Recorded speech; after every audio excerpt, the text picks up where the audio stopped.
This morning I would like to try and review a video by The Spectator. Some of you may have heard about the whole, whatchamacallit, decolonizing Shakespeare, which feels like a weird turn of phrase. But yeah, decolonizing Shakespeare, white guilt, was what it was. Katharine what the Harry? I'm sorry. She seems like a nice lady, for what it's worth. I haven't watched all the way through the video. I think I got into it a little bit, but this is kind of a Decolonizing. Joining me to discuss is Katharine Birbalsingh. To clarify, on my perspective on Shakespeare, I don't get necessarily the appeal. I've listened to, well, I say I've listened to, I think I've read Midsummer's Night Dream, like a rendition of it, so I get the basic plot of that. I get the basic plot of Hamlet and Macbeth, and maybe, I think I might have read a synopsis of King Lear or something. I don't like tragedies. The only one I think I really liked of his was The Taming of a Shrew, which we had a video or a cassette of when I was growing up, and that was fun. But that was a comedy, not a tragedy. I guess I don't really like the tragedies. Maybe that reflects on my intellect more than the material itself, but I can see how maybe people do like it. It's complex, intricately crafted, one might say, and the language is certainly something to be admired. But alright, here we go. The head of the Michaela Community School, which is one of the best performing schools in the country. Katharine, thank you for joining us on Spectator TV. What did you make when you first saw that the Shakespeare Birthplace Trust is attempting to decolonize its collection? I thought they'd never get here, but they have eventually. I always thought that Shakespeare was untouchable. It's weird. Like, it's kind of in the nature of progressivism to, well, it's kind of in the name. They don't really know when to stop, seems like. But I always think, I bet he's not. And of course, here we go again. Which is, of course, what most of the British public think. When every time it's just not again. Because it's ridiculous. Shakespeare is yet again another dead one. This is actually a weird thing maybe you could observe in the passing years of the last decade or so, where you would have people who would say go along to get along, and that goes, kind of far. You can even make policies about certain stuff. You can do a lot of things, and up to a certain point people will go along with it. But there is, I think, a point where people almost like there's a kind of a critical mass of maybe BS that people are willing to put up with, and once you pass that threshold, it's just no. It's all down. Like, people just say no, that's enough. And once that movement gets going, once the countercultural movement gets going, it becomes a lot easier for people to say no, we're not doing this, we're not going. It becomes more acceptable to be disagreeable, I guess. It's one of those things where I think a lot of people are afraid to step out of line. But once people start stepping out of line, it becomes more an acceptable thing to step out of line and to disagree. Excuse me. White man, and we are attacking them all of the time, and we are destroying our culture. We're lucky enough to have inherited this extraordinary literary, artistic, historical culture, which... Did she just say autistic? I'm not sure what to think about that. She's saying Shakespeare was autistic, which, for the record, is not that. Maybe there's a different meaning to that word, but just for the record, even if she's saying Shakespeare is autistic, it might not be that far off, given some of the kind of the eclectic types of stories he would put together. Like Australia or Canada and so on would kill for, and yet we just want to throw it out the window. And why do you think that is? What do you think is the motivation behind things like this? Yeah, well, that's what's so fascinating. We're not racist. I think that's pretty much what people say. Diversity hiring. I think it's more like, see how not racist I am hiring sometimes. See how open and open and accepting I am of different ideas and different lifestyles. That type of hiring. Which is obviously to do with race. That was really brought to Sorry, me I for missed that. fascinating. Motivation behind things like this. Yeah, well, that's what's so fascinating, which is obviously to do with race. That was really. She looks like a black version of Miss Frizzle.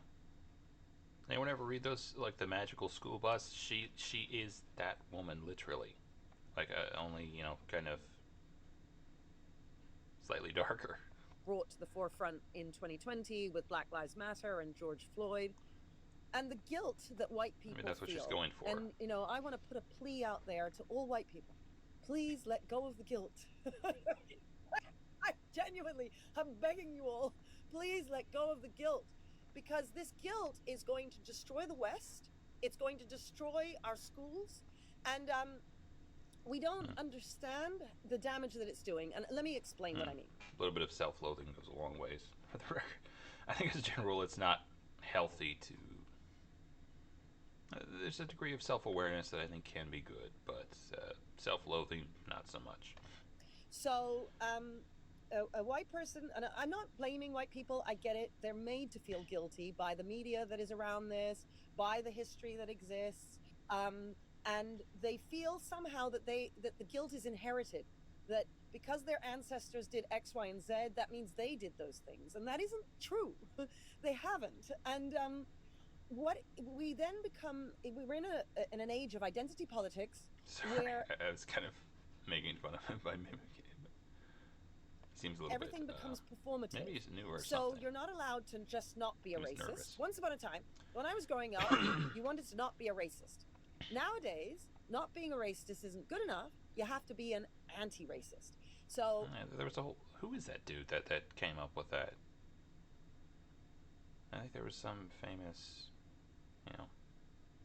civil rights activist who was saying it's not enough to be not a racist. You have to be anti-racist. Ibram X. Kendi, Robin DiAngelo, all those people in America have pushed this idea that if you're not a racist, you are... Blaming Americans. Typical English tactic. We all know England's the problem. Actually a racist. And UK. Sorry. You've got to be... What is that? Okay, just to clarify here. England, smaller version. It's just the mainland, England, and then there's Scotland, Ireland, which make up the UK. Anti-racist. Now, being an anti-racist, what that means is to be performative in the way that you demonstrate that you are not a racist. So it means putting a black box up on Instagram. It means didn't do that. Well, I didn't even really use... well, never mind. Telling everybody... I did not put up a black box, so I don't even know if I really knew that was happening. You're doing anti-bias training. It's all about how you show that you are not a racist, as opposed to trying to be a decent person. Because, look, we're all flawed. We're human beings.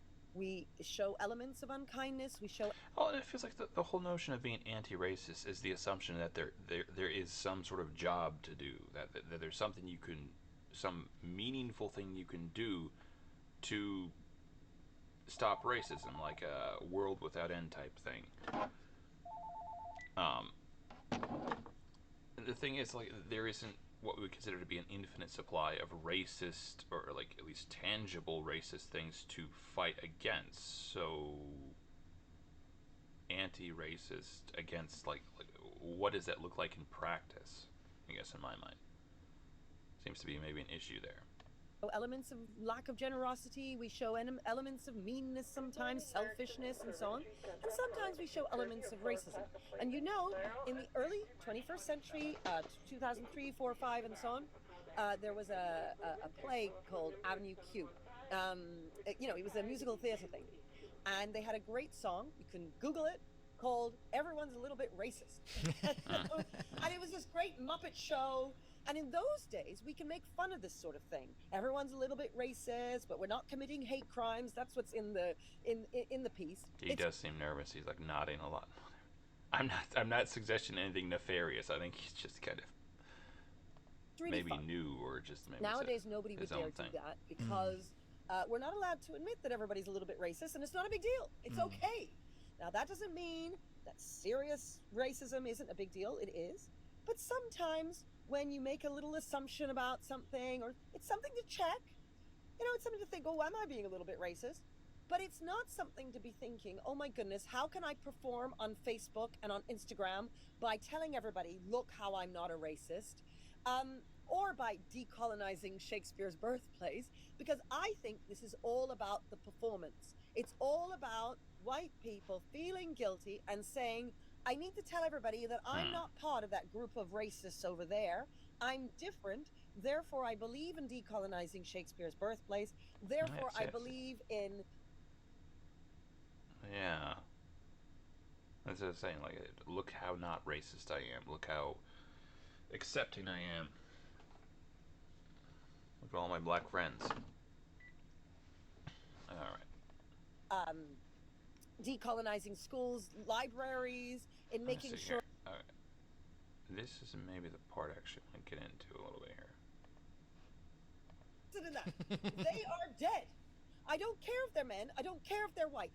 Shakespeare has been dead to being a black woman because he understands my plight. That is not history anymore. That we move to teaching a very different sort of history because we are so guilty. And this, I think, is doing great harm to the nation. It harms both white people and ethnic minorities, and it definitely harms race relations. There's a where, like, the whole thing of like pulling down statues, it feels kind of counterintuitive that like, okay, you need to, I guess, not remember. I guess the whole idea of statues that they're honoring these people who maybe weren't perfect or at times perhaps even flawed by today's standards. But I think Bill Mayer came up with the term like presentism, like the idea of judging people in the past by the standards of the present. When it seems that we are, hopefully, the idea is that hopefully we are making progress as a civilization. So the whole idea of saying, look at the past and look at all these people that you thought were great and that built the world we live in today. Yeah, guess what? All of these people were terrible.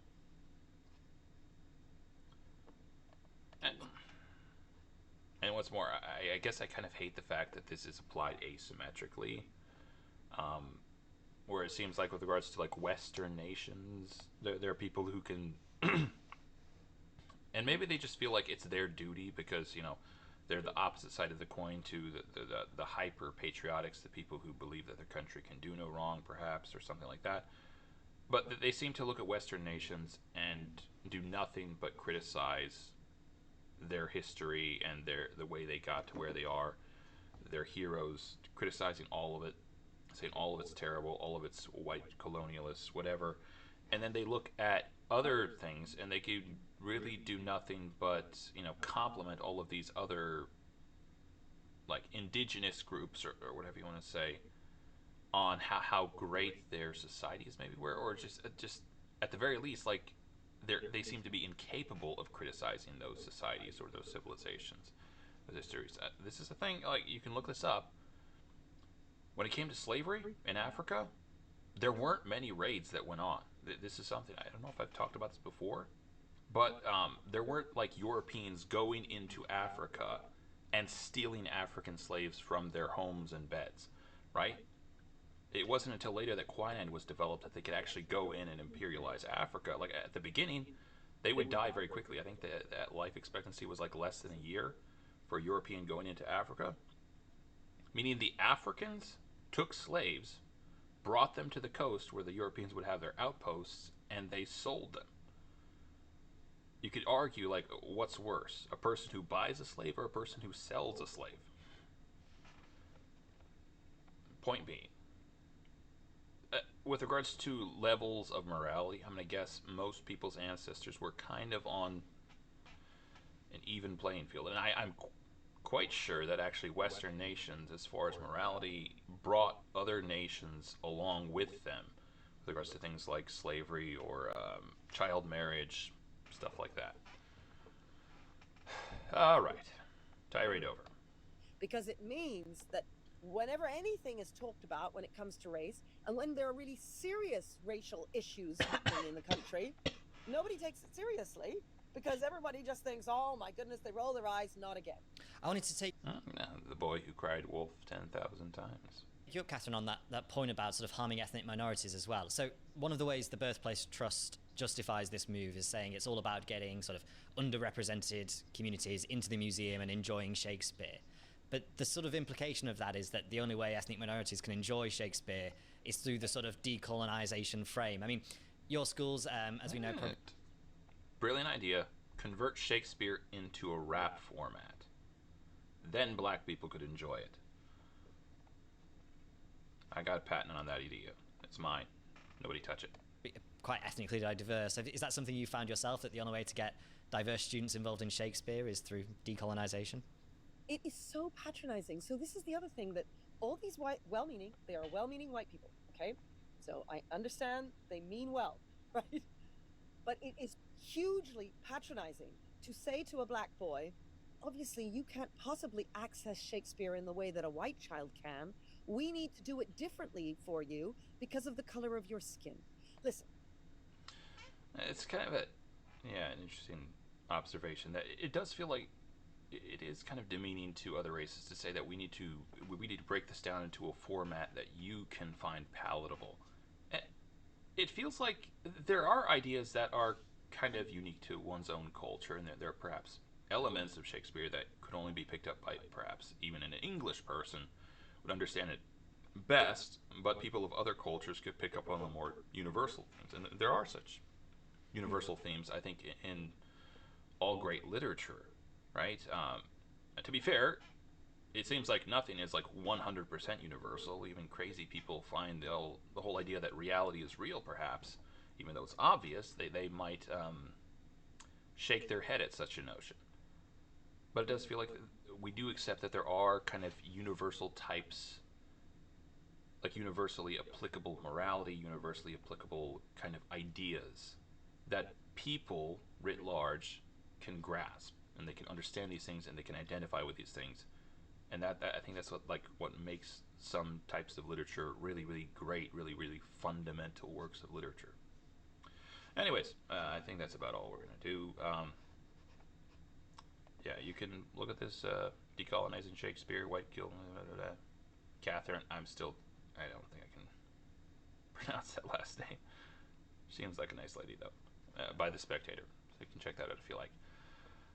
Alright, thanks for watching. If you like the video, please press the like button, subscribe, and leave a comment if you want to.